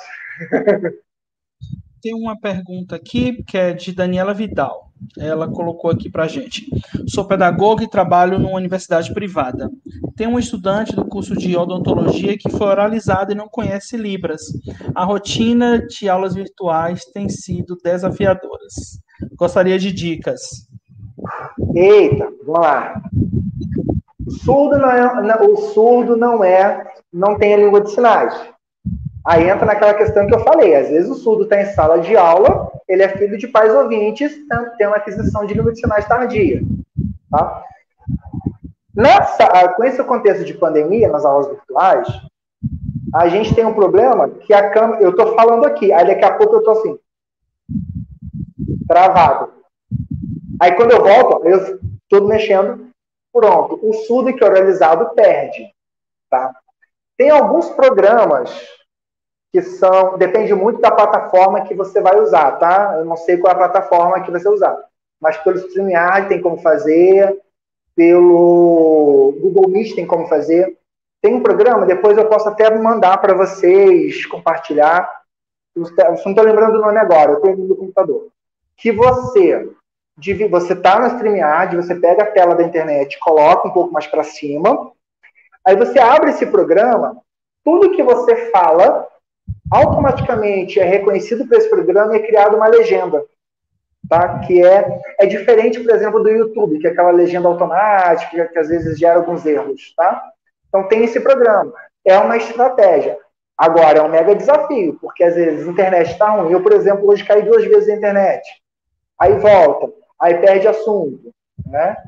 É complicado, mas normalmente seria a legenda para ele. Então tem programas que hoje você pode usar. Uma coisa sobre o programa que é muito importante, posso falar rapidinho, professor? Que é muito importante sobre programas. Muito professor, eu não sei se alguém aqui, provavelmente alguém aqui usa. Eu tenho um aluno surdo em sala de aula, eu não sei Libras. Aí eu vou pegar aquele programa que tem um bonequinho, né? Aquele bonequinho que faz a língua de sinais. Vamos lá, a cara do Giovanni já foi ótima. Vamos lá. Temos alguns problemas. Professor, você que está aqui comigo, você que quer aprender sobre língua de sinais. A primeira coisa que você tem que entender é que a língua de sinais, assim como a língua portuguesa, ela tem regionalidade. Tá? Então, por exemplo, tem um empréstimo linguístico se eu fizer pai. P-A-I, pai. Se eu fizer no sul, pai. Uma regionalidade. Tá? Primeira coisa. Agora, uma coisa que é muito importante. Aquele programa que tem o bonequinho, a língua de sinais ela é feita por 5 parâmetros. E o quinto parâmetro é a expressão facial e expressão corporal. E aquele bonequinho não tem esse quinto parâmetro. Então, percebam, ele faz, se você colocar, ele vai fazer assim, ó. O rosto dele não mexe. O corpo não mexe. Então, você dá um exemplo, vou pedir agora para o Fábio não interpretar, tá? Não interpreta, eu vou fazer aqui, vou fazer bimodal. Por exemplo, eu estou aqui, aí vem o vento. Olha o movimento do meu corpo. Pode ir, Fábio, agora. Então, eu fiz um movimento. Esse boneco não tem. Vou dar um exemplo. Eu fiz a avaliação de um site em que a pessoa colocou esse bonequinho. O site falava sobre disfunção cerebral. Vamos pegar o termo disfunção. O termo disfunção, no dicionário, é mau funcionamento. Cerebral, vou colocar cérebro, problema. Pum. Ok. Beleza. Aí, quando chegou na frase, totalmente diferente, o bonequinho fez. Aí, quando chegou disfunção cerebral, ele fez esse sinal aqui.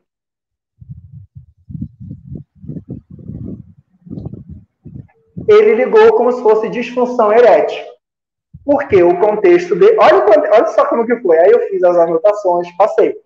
Esses programas, eles são bons para quem não sabe Libras, ainda se comunicar, mas as palavras e os termos estão em contextos diferentes, tá? Então tem que tomar muito cuidado com isso. Desculpa o adendo, tá, professor? Porque isso é algo que me mata. Essas questões eu não, acho que nós temos a mesma formação em língua estrangeira. Eu tenho formação em língua estrangeira. Então eu aprendi Sim. que tradutor é traditore, tradução é traição. Tudo que é ao pé da letra não funciona. A Libras é uma língua viva, ela tem sua própria estrutura e transferir de uma língua para outra às vezes não dá certo. As adaptações às vezes não funcionam. Tem uma pergunta lá no chat tem algumas coisas. Gente, nosso tempo já acabou e a gente está conversando porque está muito bom. Eu passo por essa situação. Quando a família, não sei se eu consigo achar no chat aqui ainda, eu acabei não anotando, mas eu vou encontrar aqui. Muitas famílias dificultam a inclusão da língua de sinais nas escolas e quando a família não aceita que o filho aprenda porque achando que um dia vai ouvir. É mais ou menos isso. Isso é a realidade no país inteiro. Nós temos livros de pessoas que defendem isso. É porque ainda acredita na surdez como patologia. Infelizmente, nós professores, a gente não pode interferir na escolha da família. A gente tem que fazer o nosso trabalho na sala de aula, manter o diálogo com a família. Se ela não aceita o ensino da Libras, porque não acha que é aquele discurso, como é que meu filho vai pedir pão na padaria? Como que ele vai... Aqui, encontrei.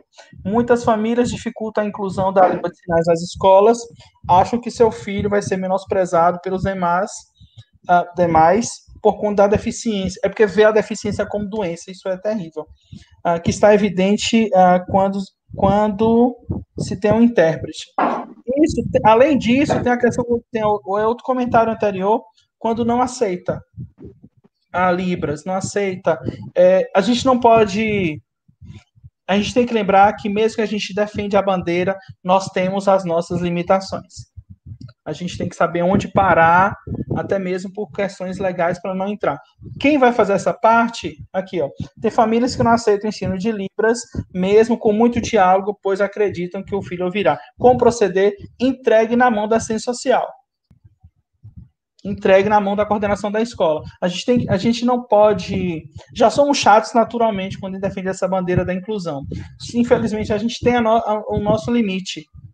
Infelizmente, a gente conversa, a gente tem que entender que às vezes a gente tem um ponto onde parar, e o ponto é exatamente esse, porque a lei garante aos pais, é direito dos pais a preservar a criança, mas o que a gente pode fazer é entregar na mão de uma pessoa superior. Infelizmente, é a nossa limitação. Eu sofro muito, eu tenho situações, eu vivo situações. O interessante é que eu trabalho como professor de AE na rede federal, na rede municipal, eu sou um mero professor de inglês. Dito isso, pela própria Secretaria de Educação da cidade, que eu deveria cumprir o que está previsto no edital, que eu guardasse os meus títulos, as minhas outras graduações na minha gavetinha, que ali não cabia essa discussão. Isso doeu muito e por isso que eu comecei a estudar e ir para outro lugar que me aceitava, porque eu entrei nesse embate até um processo administrativo. Então a gente tem que pensar na gente também. Mesmo que a gente tenha a causa, defende a bandeira e luta, a gente tem as nossas limitações. Infelizmente, a gente tem que respirar fundo e... É só uma questão assim, só um último comentário sobre isso. Uma dica que eu poderia dar, serve como dica, é mostrar para esse pai o avanço que esse aluno pode ter aprendendo a língua de sinais.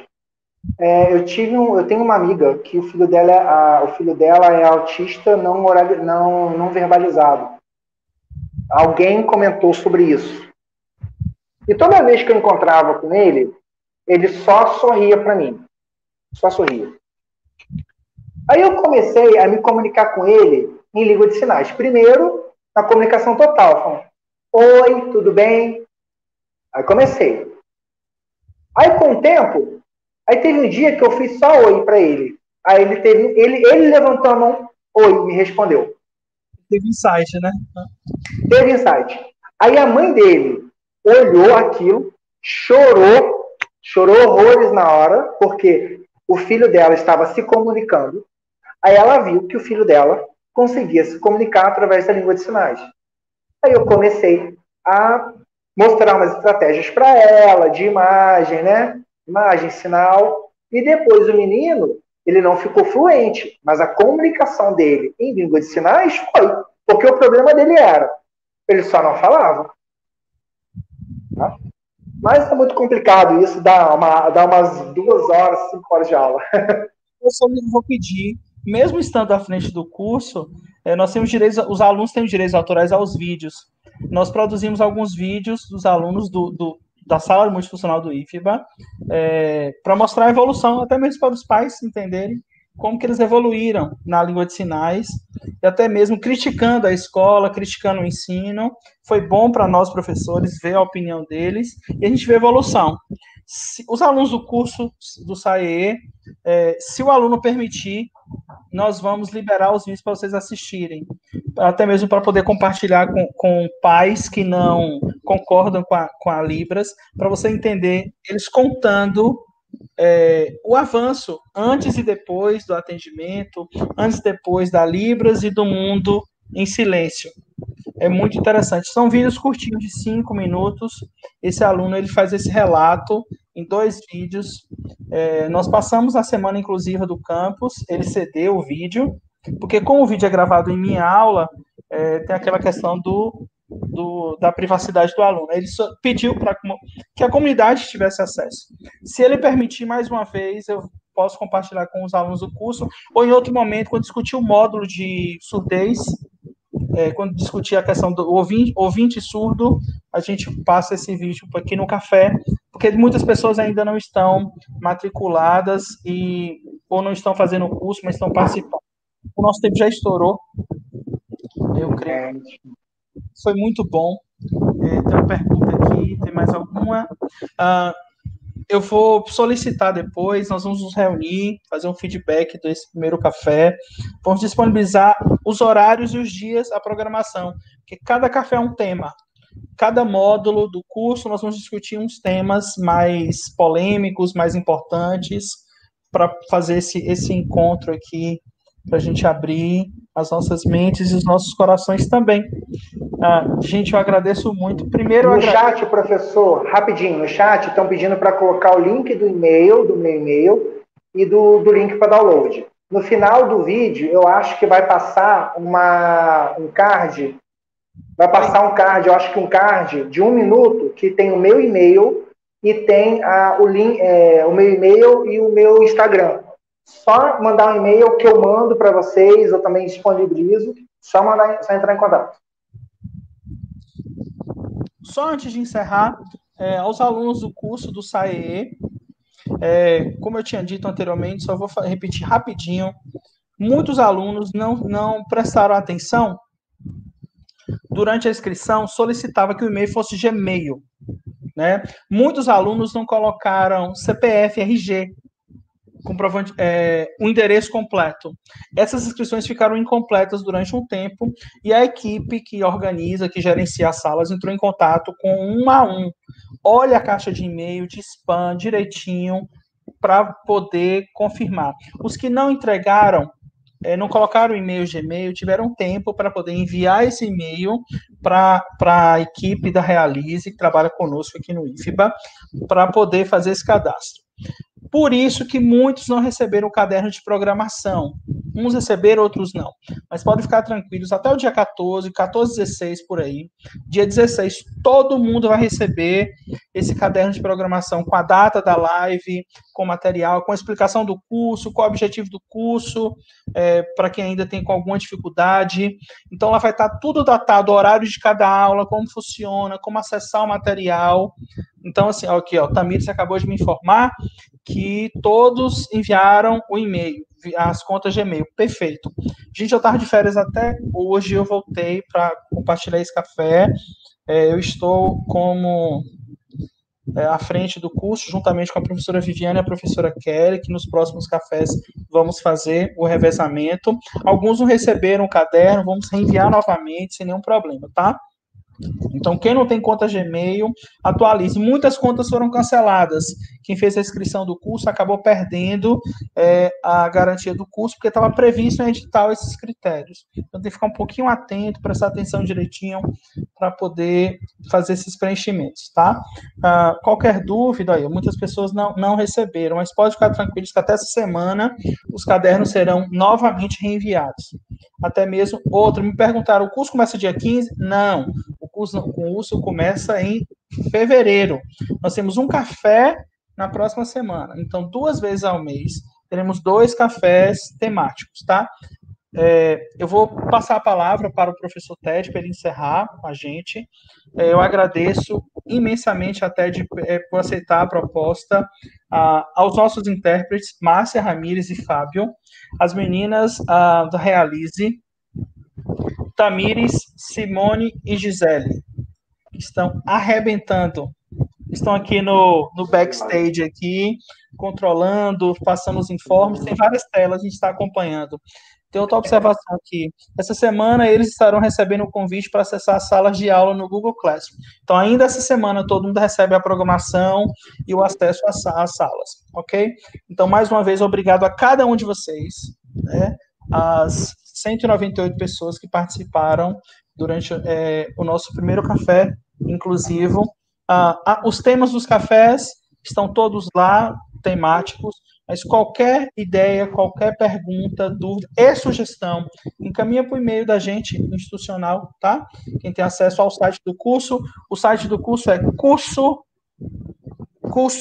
com S, cursosaee.com.br. Esse é o e-mail, esse é o site institucional do curso, desse curso que está envolvendo o café. Você pode mandar sua dúvida, sugestão lá, tá bom? Gente, muitíssimo obrigado e até o próximo café. E agora eu passo a palavra para encerrar com o professor Jaderson Vasconcelos, o nosso querido Ted. Eu agradeço ao professor Giovanni, a equipe da Realiza, né, na presença da Tamires, Gisele, a esses intérpretes maravilhosos, Márcia, Raimires, Fábio. Fico encantado quando eu vejo um trabalho desses, de verdade. Tá? Agradeço novamente o convite do professor Giovanni. Falar sobre esse tema, para mim, é muito relevante, porque eu sou casado com uma surda, que tem essas questões, eu estava assistindo. Eu acho que a gente tem, eu enquanto professor, enquanto pesquisador, eu vou trabalhar pela minha profissão, eu vou trabalhar pelo aluno surdo. Quando eu escolhi ser professor, olha o que eu falei, eu escolhi ser professor, ninguém me obrigou a ser. Então, eu escolhi porque eu tinha um propósito, não teria escolhido uma outra coisa. Então, se eu escolhi essa temática na minha vida, é porque eu pretendo contribuir cada vez mais. Foi muito interessante. As perguntas foram chegando, e que quem tiver mais dúvida pode entrar em contato comigo através do e-mail, eu posso disponibilizar a minha pesquisa e me coloco à disposição sempre do IFBA para qualquer evento e vamos comer uma acarajé ainda aí. Gente, muitíssimo obrigado mais uma vez. Até o próximo Café Inclusivo do SAE IFBA Campus Brumado. Por favor, Gisele, Tamires está aí? Quer falar alguma coisa para se despedir?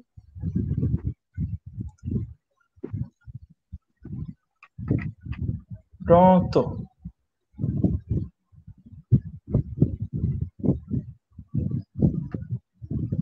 Então, queridos, muitíssimo obrigado. Beijos, abraços, até o próximo Café Inclusivo.